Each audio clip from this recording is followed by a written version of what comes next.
Good morning, class 8. We will continue with the chapter agriculture. इसमें हम लोगों ने एग्रीकल्चर वर्ड्स को डिफाइन कर लिया था.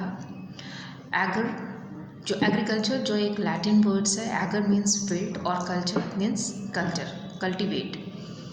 सो मोस्टली एग्रीकल्चर वर्ड जब आता है तो वहाँ हमारे दिमाग में ज़मीन को प्लाउ करना और उसके बाद उसमें खेती करने से रिलेटेड है. But it includes the cattle rearing also. इसमें जानवरों को पालना और उनसे जो प्रोडक्ट हमें मिलता है उसको यूज़ करने से भी रिलेटेड है. चाहे उसको अपने यूज़ के लिए या एक्सपोर्ट करने के लिए, बिजनेस पर्पस के लिए स्टार्ट करते हैं. Factor influence crop cultivation. जो चीज़ें हम लोगों को क्रॉप कल्टीवेशन में इफ़ेक्ट करती है उसके बारे में भी हम लोगों ने डिस्कस किया था. जैसे फिज़िकल फैक्टर्स में आ जाता है क्लाइमेट एंड लैंड फॉर्म्स. ज़मीन किस चीज़ के लिए सूटेबल है. चाहे स्टेपी लैंड है, ज़्यादा बारिश होने वाला एरिया है तो वहाँ पे उसी तरह की फसलें उगाई जाती है. उसके बाद सोशियो इकोनॉमिक फैक्टर, यानी अगर हम मॉडर्न मेथड टेक्निक का इस्तेमाल करते हैं तो उसमें पैसे खर्च होते हैं, लोगों की मेहनत लगती है, गवर्नमेंट का सपोर्ट भी होना ज़रूरी है. तो ये सब सोशियो इकोनॉमिक कल्चर में आ जाता है. उसके बाद टाइप ऑफ एग्रीकल्चर के बारे में जब हम लोग बात करते हैं तो इसको क्लासीफाई किया गया है एक्सटेंसिव और इंटेंसिव में. एक्सटेंसिव का मतलब है कि अगर लैंड बहुत ज़्यादा है और पॉपुलेशन कम है वहाँ पे तो फूड की डिमांड कम होती है. और इस जगह पे यहाँ पे एक्सटेंसिव एग्रीकल्चर में किस तरह का सिस्टम होता है वो हम लोग इसमें पढ़ेंगे कि extensive agriculture is a system of agriculture in which the amount of labour and capital employs are small compares to the area being cultivated.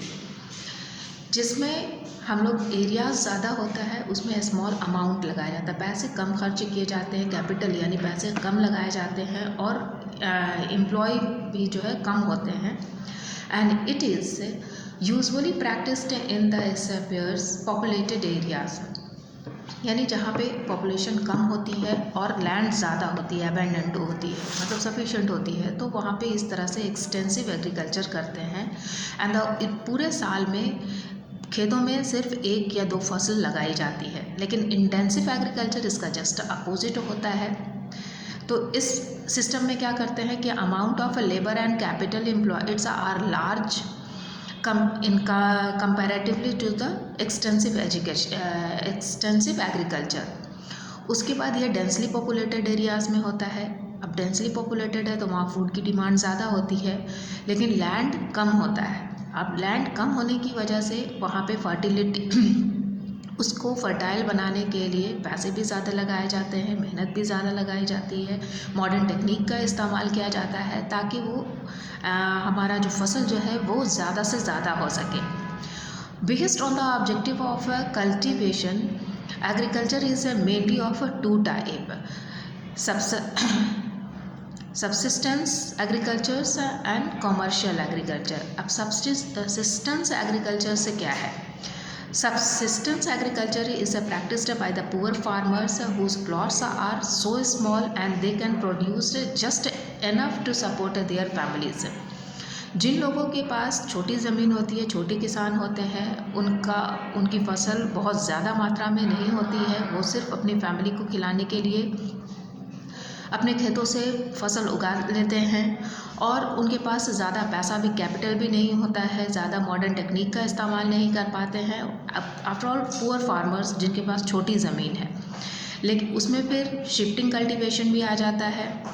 Shifting cultivation के बारे में पहले भी पढ़ा था हम लोग. जो ट्राइबल पीपल करते थे, जब तक ज़मीन फर्टाइल होती थी तब तक उस पर खेती किया जाता था और बाद में जब उसकी फर्टिलिटी कम हो जाती थी तो लोग दूसरी जगह जा कर के शिफ्ट कर जाते थे और एक नई ज़मीन पे खेती करने लगते थे. तो इसमें जो है एक्सपोर्ट करना या बेचना ऐसा कुछ नहीं होता था. ये सिर्फ अपनी ज़रूरत के हिसाब से अपनी फसलें उगा लेते थे. लेकिन कमर्शियल एग्रीकल्चर जो होता है वो कमर्शियल पर्पस से किया जाता है, उससे पैसे कमाने के लिए ज़्यादा किया जाता है.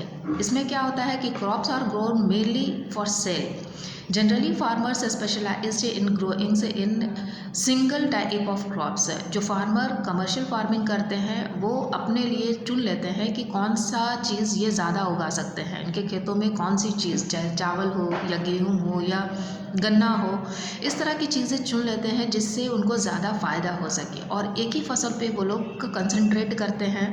उसके लिए हाई टेक्निक का इस्तेमाल किया जाता है, ज़्यादा पैसे लगाए जाते हैं, मॉडर्न टेक्निक में मशीन का इस्तेमाल किया जाता है, फर्टिलाइज़र्स लगाया जाता है, और इससे कमर्शियल फ़ायदे उनको होते हैं। यानी कमर्शियल गेन फार्मिंग,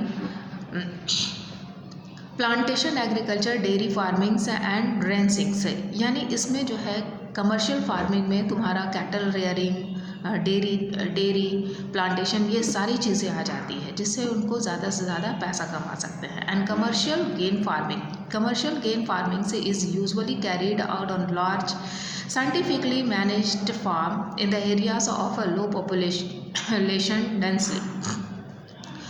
अब लो पॉपुलेशन डेंसिटी वाले एरिया में ये किया जाता है। And machines are used in most farmer operations like sowing, threshings and harvesting. बड़े बड़े फार्म्स का इस्तेमाल किया जाता है, मशीन्स का इस्तेमाल किया जाता है, चाहे वो फसल लगाने में हो या काटने में हो, थ्रैशिंग का काम करने के लिए हो। So just a few peoples can manage a large farm. कुछ लोग ही एक बड़े मशीनों की मदद से बड़े फार्म पर ये लोग ज़्यादा से ज़्यादा फसल उगा लेते हैं। Extensive agriculture is a practised. So इस यहाँ पे एक्सटेंसिव एग्रीकल्चर किया जाता है। इंटेंसिव में हम लोगों ने क्या पढ़ा था कि इंटेंसिव जो होता है, इंटेंसिव एग्रीकल्चर्स में अमाउंट ऑफ लेबर जो है एंड कैपिटल जो है वो लार्ज नंबर में लगता है। उसके बाद हम लोग पढ़िएगा वर्ल्ड पैटर्न्स ऑफ एग्रीकल्चर, पूरी दुनिया में किस तरह के एग्रीकल्चर किए जाते हैं, इसको हम लोग कल डिस्कस करेंगे। और some questions means objective question will be sent to do. That's all for today. Thank you.